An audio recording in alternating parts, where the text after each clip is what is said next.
مشرکین کی دشمنی میں اضافہ ہو گیا، ان کو اور موقع مل گیا، اور انہوں نے کیا کیا کہ اب آپ صلی اللہ علیہ وسلم کے بارے میں ایک اور مشورہ کیا، اور سارے قبیلوں کو جمع کر کے، یہاں تک کہ آپ کے خاندان اور آپ کے قبیلے کو بھی جمع کیا، اور سب کو ساتھ میں لے کر باضابطہ آپ صلی اللہ علیہ وسلم کے بارے میں یہ مشورہ کیا کہ حضور صلی اللہ علیہ وسلم کو برادری سے بھی باہر نکال دیا جائے، مکے میں کوئی آپ صلی اللہ علیہ وسلم کا سرپرست اور والی نہیں رہے گا، اور ایسا ہی ہوا۔ باضابطہ سارے قبیلوں کو جمع کر کے یہ اعلان کیا گیا کہ آج سے محمد ابن عبداللہ وہ کسی قبیلے کے، کسی خاندان کے، کسی برادری کے فرد نہیں ہے، ان کو باہر کر دو برادری۔ اب جب آپ برادری کے باہر ہو گئے، آپ کی حالت ایسی ہو گئی کہ اگر ایک غلام بھی آپ کو قتل کر دیتا تو اس غلام کو کوئی پوچھنے والا نہیں تھا کہ تو نے ان کو کیوں قتل کیا، کیونکہ آپ کا کوئی ہمدرد اور آپ کا کوئی سرپرستی باقی نہیں رہا تھا۔ اللہ کے پیارے نبی صلی اللہ علیہ وسلم سمجھ گئے، ایسی حالت میں اگر کسی نے مجھے قتل کر دیا تو میری طرف سے بولنے والا کوئی بھی باقی نہیں رہے گا، اور نہ ہی کوئی باقی رہا ہے۔ اس لیے آپ صلی اللہ علیہ وسلم اپنے غلام اور اپنے منہ بولے بیٹے حضرت زید بن حارثہ رضی اللہ تعالیٰ عنہ کو ساتھ لے کر طائف کی طرف چلے۔ آپ صلی اللہ علیہ وسلم نے کہا کہ ٹھیک ہے، اگر یہ مکے والے مسلمان نہیں ہوئے ہیں تو قبیلہ بنو ثقیف کے جو لوگ ہیں طائف میں، وہ بہت زیادہ مہمان نواز ہیں اور ان کے دل نرم ہیں، شاید وہ ایمان میں داخل ہو جائے گے۔ مکہ مکرمہ سے 92 کلومیٹر کا راستہ ہے طائف کے اور مکے کے درمیان، 92 کلومیٹر۔ آپ صلی اللہ علیہ وسلم چلے ان کے ساتھ میں، قریب ہے بالکل مکے سے، درمیان میں صرف پہاڑ ہے تھوڑے سے، باقی وہ پہاڑوں کے ادھر طائف ہے۔ آپ صلی اللہ علیہ وسلم لے کر چلے حضرت زید بن حارثہ کو ساتھ میں۔ راستے میں بنو بکر کا قبیلہ ملا، ان کو دعوت دی، انہوں نے انکار کر دیا۔ پھر ایک قبیلہ ملا، ان کو دعوت دی، انہوں نے بھی انکار کر دیا۔ طائف میں داخل ہوئے، قبیلہ بنو ثقیف کے بڑے سردار جس کا نام عبد یا لیل اور اس کے 2 بھائی تھے، ایک کا نام مسعود تھا، دوسرے کا نام حبیب تھا۔ آپ صلی اللہ علیہ وسلم نے ان سے ملاقات کی۔ سب سے پہلے آپ عبد یا لیل کے پاس گئے۔ عبد یا لیل سے جا کر آپ صلی اللہ علیہ وسلم نے بات کی۔ آپ نے سوچا کہ یہ قبیلے کا سردار ہے، اگر یہ میری بات کو مان لے گا تو پھر پورا قبیلہ میری بات کو مان لے گا، پورے طائف والے میری بات کو قبول کر لیں گے۔ اس نے آپ صلی اللہ علیہ وسلم کی بات کا انکار کیا اور یہ کہنے لگا کہ کیا اللہ تبارک و تعالیٰ کو تم جیسا فقیر، تم جیسا غریب آدمی ملا تھا؟ کیا یہ بڑے بڑے سردار جن کے پاس بڑی بڑی کوٹھیاں ہیں، جن کے پاس مال و دولت ہے، غلاموں کی بڑی بڑی فوجیں ہیں، یہ مر گئے تھے جو تم کو نبوت کے لیے چنا؟ مسعود کے پاس گئے، اس نے آپ صلی اللہ علیہ وسلم سے یہ کہا لولا نزل هذا القرآن على رجل من القريتين عظیم۔ آپ اس سے بھی نا امید ہو گئے، قرآن میں اللہ نے نقشہ کھینچا ہے اس واقعے کا۔ تیسرے کے پاس گئے، اس نے کہا کہ دیکھو، اگر تم اللہ کے سچے نبی ہو تو تمہاری بات سے انکار کرنا خطرے سے خالی نہیں ہے، اور اگر تم نبی نہیں ہو بلکہ نبوت کا دعویٰ کر رہے ہو تو تم جیسے جھوٹے آدمی سے بات کرنا ہی بیکار ہے۔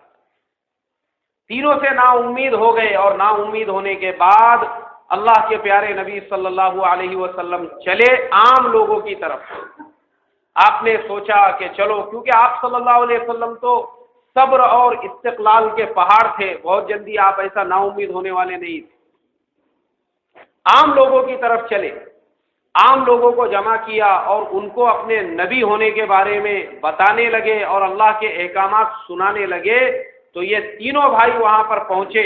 لوگوں سے یہ کہا ان کو گالی دو، برا بھلا کہو، ان کو مارو اور شہر سے باہر کر دو۔ اب جہاں بھی آپ صلی اللہ علیہ وسلم جاتے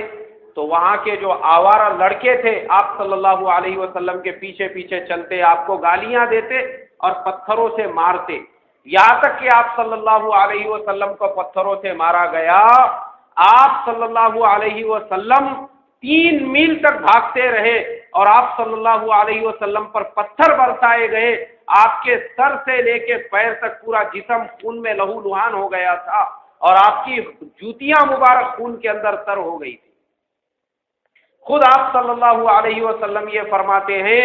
کہ طائف کے سفر میں جب مجھے پتھروں سے مارا جا رہا تھا، اس وقت مجھے خود یہ ہوش نہیں تھا کہ میں کہاں سے آیا ہوں اور کہاں جا رہا ہوں۔ اتنا آپ صلی اللہ علیہ وسلم کو ستایا گیا،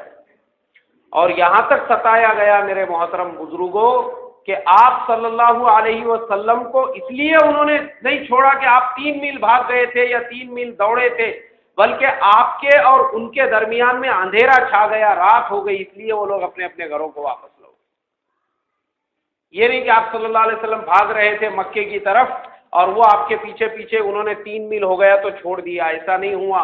بلکہ اندھیرا چھا گیا اور آپ ان کو نظر نہیں آنے لگے، اس کے بعد وہ لوگ اپنے گھروں کی طرف واپس لوٹ۔ اتنے پتھر کھائے دین کی خاطر،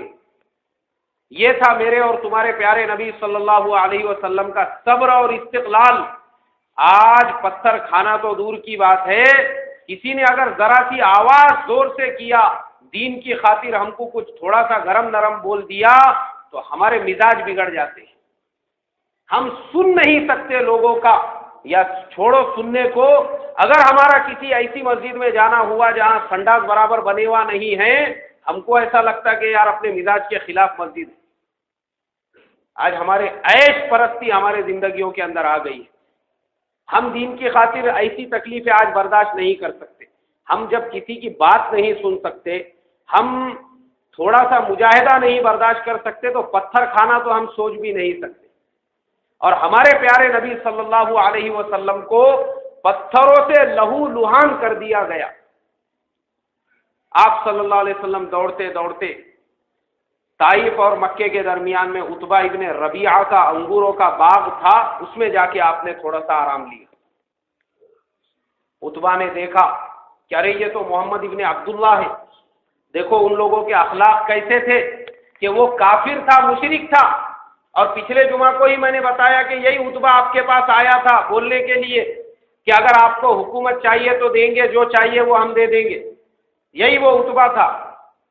جو مشرکین کی طرف سے آپ کے پاس آیا تھا، اور آج اسی عتبہ ابن ربیعہ کے باغ میں آپ صلی اللہ علیہ وسلم نے جا کے تھوڑا سا آرام لیا۔ تو ان کے اخلاق دیکھو، اس نے یہ نہیں سوچا کہ یہ ہمارے بتوں کو برا بھلا کہتے ہیں، بلکہ انگوروں کا ایک بڑا سا خوشہ توڑا اور اپنے غلام عداد کے پاس میں دیا، اور اس سے یہ کہا کہ جاؤ محمد صلی اللہ علیہ وسلم کو دے کر آؤ۔ وہ غلام عیسائی تھا، آپ صلی اللہ علیہ وسلم کے پاس وہ انگوروں کا گچھا لے کر جب پہنچا، آپ صلی اللہ علیہ وسلم نے بسم اللہ الرحمن الرحیم بول کے اس کو کھانا شروع کیا۔ غلام کہنے لگا کہ آپ نے کس کا نام لیا تھا؟ آپ صلی اللہ علیہ وسلم نے کہا کہ میں نے اللہ کا نام لیا۔ تو وہ بھی عیسائی غلام تھا، اللہ کو جانتا تھا، وہ کہنے لگا کہ ہم بھی اللہ کا نام لیتے ہیں، آپ کون ہیں؟ حضور صلی اللہ علیہ وسلم نے اس کو دعوت دی اور وہ غلام مسلمان ہو گیا۔ اب آپ صلی اللہ علیہ وسلم آگے بڑھے۔ اس میں ایک چیز اور یاد رکھو، میں جب بھی یہ واقعہ سناتا ہوں خاص طور پہ بولتا ہوں کہ کافر اور مشرک کی کمائی اگر حلال کی ہے تو ہم اس کو کھا سکتے ہیں، اس کی دعوت بھی کھا سکتے ہیں، اس کی دی ہوئی مٹھائی بھی کھا سکتے ہیں، اس کی پلائی ہوئی چائے بھی پی سکتے ہیں، اگر وہ حلال کا کمانے والا ہے تو۔ جیسے اس واقعے سے معلوم ہوتا ہے کہ عتبہ ابن ربیعہ ایک کافر تھا، مگر آپ صلی اللہ علیہ وسلم نے اس کے ہدیے میں پیش کیے ہوئے انگوروں کو قبول کیا اور اس کو کھا لیا۔